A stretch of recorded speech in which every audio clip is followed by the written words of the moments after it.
O que é brigar? Porque tem isso. Porque assim, quando a gente pergunta, todo casal briga, as pessoas elas precisam entender o que é uma briga Exato. de verdade. Uhum. Então assim, a percepção sobre o que é uma briga é o primeiro ponto. Sim. O que é uma briga pra você? Sim, se você falar assim, cara, fulano brigou com a outra pessoa. Eu acho que tá muito ligada ao fato da entonação da voz da pessoa, da linguagem corporal, né, das expressões faciais, mas o mais importante é como que eu tô me sentindo durante o que aquela pessoa ali tá falando. Sim. Entende? Então, por exemplo, a gente tá conversando. Eu não tô me sentindo, não tô sentindo que você tá brigando, assim, no sentido de, falando alto, que você tá querendo me ofender, né? Ou algo desse tipo. Então, não é uma briga. Então, a gente tá conversando. Exato. E é interessante porque isso passa muito também pelo o que a pessoa percebe do comportamento. Por exemplo, falar alto. Tem família que eles conversam falando alto o tempo todo. Sim. E isso pra eles não é uma briga. Uhum. Só que aí essa pessoa que veio dessa família, que o pessoal Exato. fala muito alto, se casa ou namora com alguém que todo mundo sempre falou mansinho, Exato. baixo, tranquilo. Uhum. E aí quando eles querem falar sobre alguma coisa, a pessoa fala alto, a interpretação da outra pessoa é o quê? A gente tá brigando. A gente tá brigando. E a pessoa, mas eu não tô brigando com você, eu tô falando só desse jeito. Eu sempre lembro quando eu falo isso, eu trabalhei, né, enquanto jovem aprendiz em uma empresa, acho que eu já te contei isso, né? Que uma vez uma pessoa veio me falar assim, Joyce, tudo que você fala parece que você tá brigando. Parece que você tá dando esporro na pessoa. E eu assim, gente, mas eu tô falando normal. Quem se identifica com isso? Você tá falando alguma coisa e as pessoas sempre pensam que você tá brigando e na sua cabeça você tá plena, normal, super educada, até simpática. E a pessoa tá te percebendo como super grossa, super ríspida. Sim. E isso bate muito também sobre a questão da expressão facial. Sim. Porque às vezes uma pessoa ela tem uma expressão facial mais fechada, assim, e aí a percepção das pessoas é de que ela é uma pessoa muito turrona, muito séria, muito ríspida. E às vezes a pessoa por dentro tá assim, nossa, eu tô exalando simpatia nesse momento. Sim. E aí a pessoa tá olhando assim pra outra, ó. Mas a pessoa às vezes é um doce, só que a percepção que a outra pessoa tem sobre ela é diferente. E por que a percepção da outra pessoa é diferente? Exatamente por esses pontos. Pela expressão, né, facial, pela voz. Então, assim, isso é uma coisa que dá pra ser treinada. Sim, com certeza. Hoje, eu melhorei muito, eu consigo ter essa percepção. Eu falo com as pessoas de uma forma muito mais calma, com um tom muito mais baixo.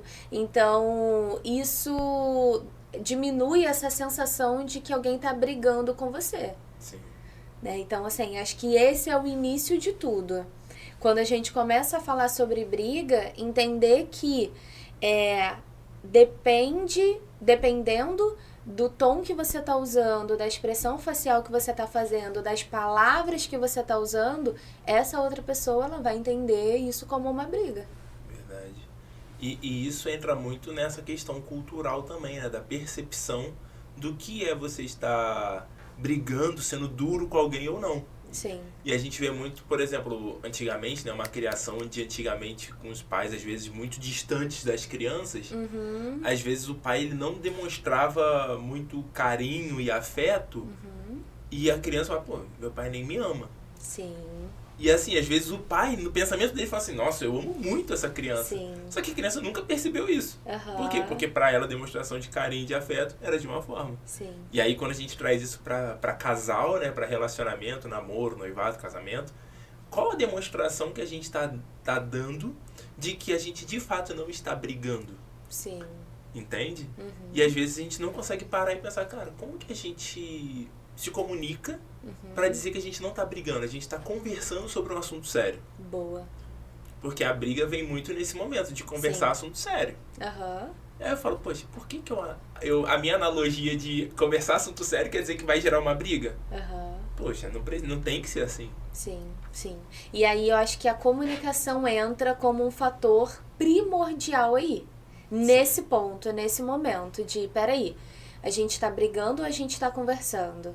Né? Então, exige uma autopercepção de cada indivíduo ali, né? Pra se questionar e entender, peraí, como que eu tô falando, o que eu tô falando, que cara que eu tô fazendo. Cara, pra mim, é a parte mais difícil, né, vida? Você é muito expressiva. Eu sou muito. Não dá pra esconder a tua expressão. Nossa, é muito difícil. Mas assim, e aí todas essas regulações que a gente precisa ir fazendo durante uma conversa para que não se torne briga, é uma responsabilidade individual. E eu percebo que é isso que muitos casais não entendem. Sim. Se você não souber se regular emocionalmente, lidar com as suas emoções individualmente, quando você chegar para ter uma conversa séria com o seu namorado, noivo, marido, vocês vão brigar.